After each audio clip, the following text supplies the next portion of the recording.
تو دفاع صحیح البخاری کورس میں آج کی گفتگو کا محور ہے چغل خوری اور پیشاب کے قطروں سے نہ بچنے پر عذاب، اور ایسی جتنی روایات ہیں صحیح البخاری میں ان روایات پر منکرین حدیث کے اعتراض کا تحقیق کی جائے گا۔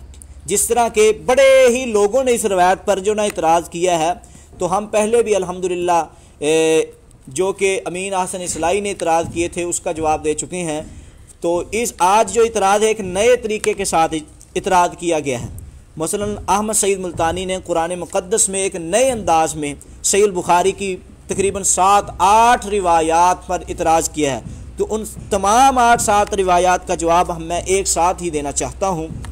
جس طرح کہ قرآن مقدس میں لکھتا ہے کہ قرآن نے تو صحابہ کرام کا دربار الہی میں محبوب ہونے کا ایک شبہ یہ بھی بیان کیا ہے کہ یحبون ان یتطہروا، اور دوسرا وہ کہتا ہے کہ قرآن مجید میں یہ ہے کہ جب امام کائنات جناب محمد رسول اللہ صلی اللہ علیہ وسلم تشریف لائے ہیں تو آقا علیہ الصلوۃ والسلام کا یہ وصف ہے وَيُزَكِّيهِمْ، آقا علیہ السلام نے ان کا تزکیہ کیا ہے، ان کو پاک صاف کر دیا ہے۔ تو صحابہ کرام رضوان اللہ علیہم پاک صاف ہیں، کیوں؟ نبی علیہ السلام نے یا ایھا الرسول بلغ ما انزل الیک، ہر چیز پہنچا دی ہے، تو صحابہ نے ہر چیز تسلیم کی ہے، ہر چیز کو مانا ہے۔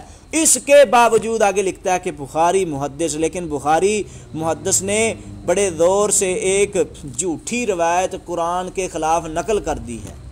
وہ کون سی روایت ہے جس کو اور کہہ رہا ہے آگے کہ کہتا ہے کہ جس سے صحابہ کرام کو نعوذ باللہ بدنام کیا جا سکتا ہے، اور قرآن کے خلاف منافق مشرک کے لیے آپ صلی اللہ علیہ وسلم کا استغفار کرنا، سفارش کرنا ثابت ہے۔ اور فرماتے ہیں کہ وہ روایت کہ جس روایت میں ہے کہ نبی علیہ الصلوۃ والسلام نے فرمایا تھا، صحیح البخاری کی جلد نمبر 1 اور صفحہ نمبر 35، آقا علیہ الصلوۃ والسلام ایک قبر کے پاس سے گزرے، تو 2 قبروں کے پاس سے گزرے تھے۔ آقا علیہ الصلوۃ والسلام نے صحابہ کرام کو کہا کہ آپ کو پتہ ہے ان قبر والوں کے بارے میں ان کو کیا عذاب ہو رہا ہے؟ تو صحابہ کرام نے کہا ہمیں نہیں پتہ۔ تو آقا علیہ الصلوۃ والسلام نے وضاحت فرمائی۔ تو آگے اس حدیث پر میں آگے حدیث بالکل انہی الفاظ کے ساتھ ذکر کرتا ہوں، لیکن پہلے میں یہ کہنا چاہتا ہوں کہ اس نے جو آئینے والی حدیث ہے کتنے نمبر پر آتی ہے، اعتراض کیا کیا ہے۔ کہتا ہے اب سوال یہ ہے کہ وہ 2 انسان کون تھے؟ توجہ کیجئے، سوال یہ ہے کہ وہ 2 انسان کون تھے؟ اگر تو وہ دور جاہلیت کے کافر تھے، منافق تھے، تو قرآن کی نص قطعی کے خلاف جو آقا علیہ الصلوۃ والسلام کو منع کر دیا ہے، سفارش نہیں کرنی چاہیے تھی۔ 2 ہی صورتیں ہیں۔ وہ کہتا ہے کہ نبی علیہ الصلوۃ والسلام وہ دونوں کی قبروں پہ ٹہنی رکھ رہے ہیں، 2 ہی صورتیں ہوں گی، یا تو وہ زمانہ جاہلیت کے لوگ ہوں گے، اور زمانہ جاہلیت میں کافر منافقوں کی بخشش سے ویسے ہی اللہ تعالیٰ نے سفارش سے منع کر دیا ہے۔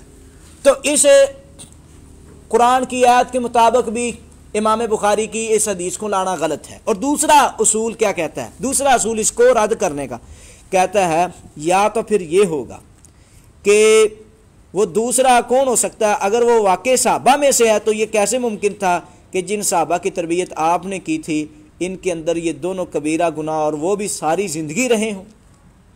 تو روایت کے جھوٹے ہونے سے اس سے زیادہ بین دلیل کیا ہوگی؟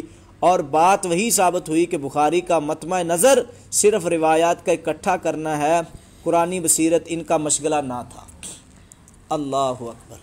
اب اس اعتراض کا جواب ہم پیش کرنے سے پہلے جو لوگ دیکھیں گے کس حدیث پر اعتراض کیا گیا ہے، تو صحیح البخاری کی حدیث نمبر 216، 218، 1361، 1378 اور 2052 اور 2055، تو یہ بخاری میں اتنے مقامات پر یہ روایت آتی ہے۔ ان حدیث پر مختلف قسم کے اعتراضات جس طرح کے عمر کریم حنفی نے کیے تھے اس کا جواب ہم پیش کر چکے ہیں۔ اب کوئی پڑھنا چاہے تو ابو القاسم بنارسی کی کتاب پڑھ سکتا ہے، اور پہلے امین احسن اصلاحی نے اس کا یعنی کہ اس پر اعتراض کیا تھا، اس کے اوپر بھی ایک پوری کتاب ہے، اس کو پڑھ سکتا ہے۔ تو اب ہم جو بات ہم نے پہلے کہی تھی آج بھی وہی بات کہنا چاہتے ہیں، اور مختلف جو انہوں نے 2 اعتراض کیے ہیں اس کا ہم جواب ہی دینا چاہتے ہیں۔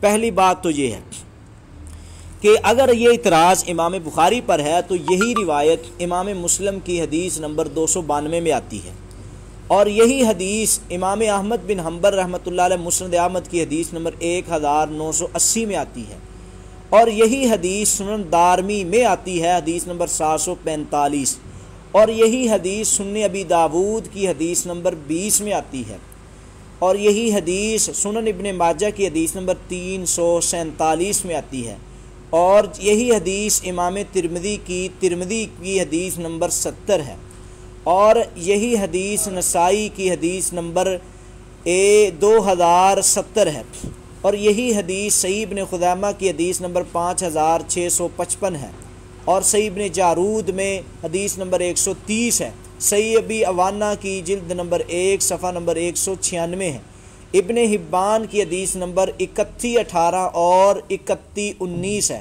اور مصنف ابن ابی شیبہ میں یہ تقریباً 5 مرتبہ یہ روایت آتی ہے، اور شرح السنہ بغوی میں بھی تقریباً یہ 3 دفعہ روایت آتی ہے۔ اب اسے سیدنا ابن عباس سے طاؤس نے اور ان سے مشہور مفسر قرآن مجید کے جو مشہور مفسر مجاہد بن جبیر نے بھی روایت کیا ہے، اور یہ فقہ فاضل تابعی تھے، جس طرح کہ تقریب التہذیب کے صفحہ نمبر 3009 پہ لکھا ہوا ہے۔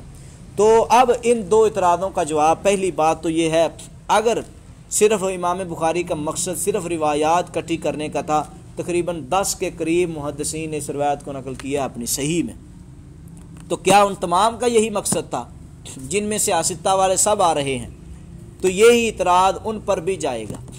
اور دوسرا یہ کہنا کہ صحابہ کرام رضوان اللہ علیہم اجمعین جو ہیں، اگر صحابہ تھے یا پھر دور جاہلیت کے لوگ تھے، تو آپ کو کس نے 2 صورتیں بیان کی ہیں؟ ہم نے کہا کہ دونوں صورتوں میں سے ایک صورت بھی اگر قرآن و حدیث نے وعدے نہیں کی، آپ کون سے ہوتے ہیں وعدے کرنے والے؟